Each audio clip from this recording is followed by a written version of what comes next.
Just as a reminder, the Boxcar Children are 21, 18, 15, and 12. They've been stuck in the same summer since Book 7 to prevent them from getting any older.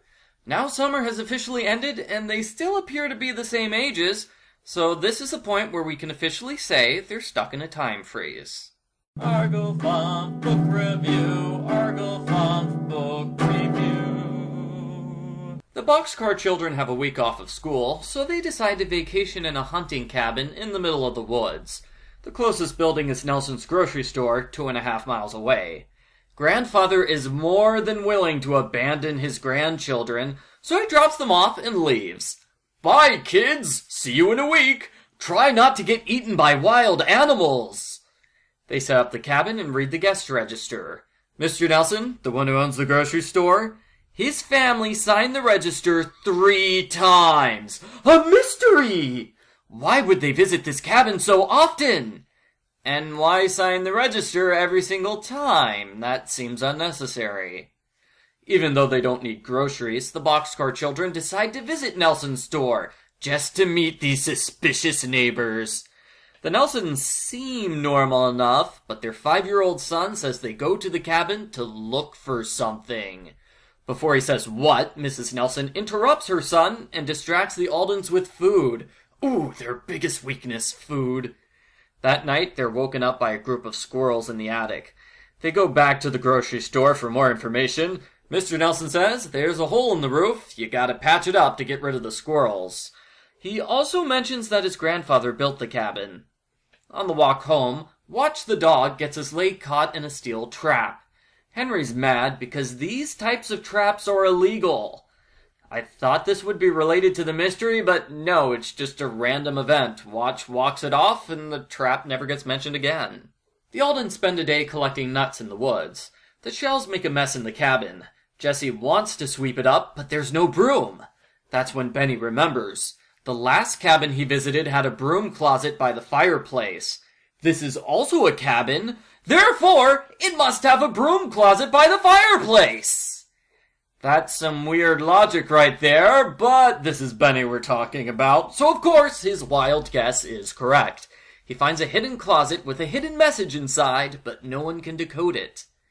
The children go to the grocery store for the 4th day in a row, even though it's a 5-mile trip there and back and they already have enough food to last the entire week.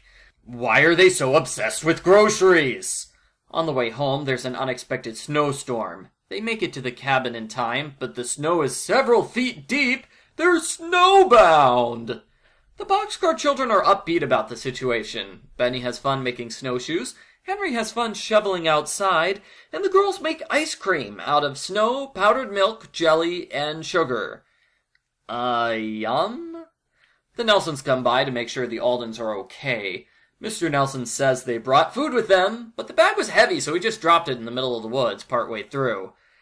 Thanks, Mr. Nelson! You almost helped the kids survive the storm.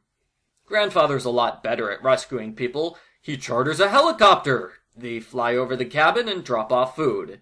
The Boxcar Children make a sign asking for sleeping bags for the Nelsons, and Grandfather complies. With a little prompting, the Nelsons confess they came to the cabin 3 times in search of a recipe. See, Mr. Nelson's grandfather made the best buns ever, and the recipe is hidden somewhere in the cabin that he made. And this is what the coded message refers to! Sadly, the secret ingredient is still unknown. That night, part of the ceiling collapses. The squirrels run everywhere, and the dog hates it. They capture the squirrels, and the hidden recipe is found inside the squirrel's nest. So the squirrels solve the mystery. Everyone is rescued the next day, and Mr. Nelson makes the buns. They're delicious! And it just so happens Grandfather owns an empty store that can easily be converted into a bakery, conveniently located right next door to the town's grocery. Wow, what a coincidence! So the Nelsons get to open a bakery, and it's a huge hit with everyone. The end. Post-book follow-up. The Boxcar Children have a week off of school because their school caught on fire. Please note this makes no sense because they go to at least 3 different schools. Only one of them should have the week off. Still, I wish that had been the mystery.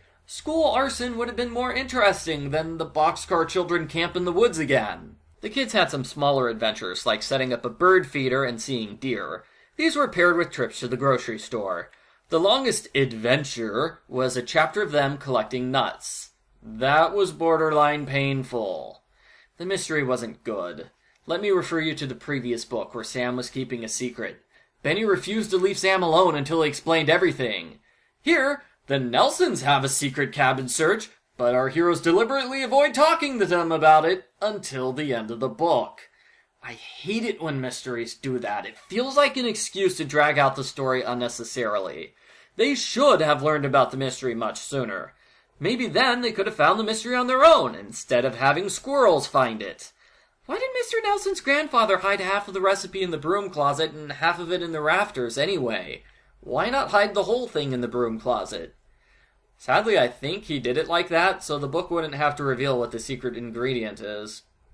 Overall, I dislike this book. It's a lot of grocery trips and cooking, combined with a worse-than-usual mystery.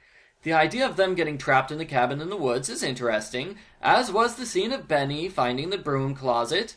I didn't like the squirrel antics, but I'll admit it is a cute idea. So I'll give the book a point for each of these 3 things, which are decent.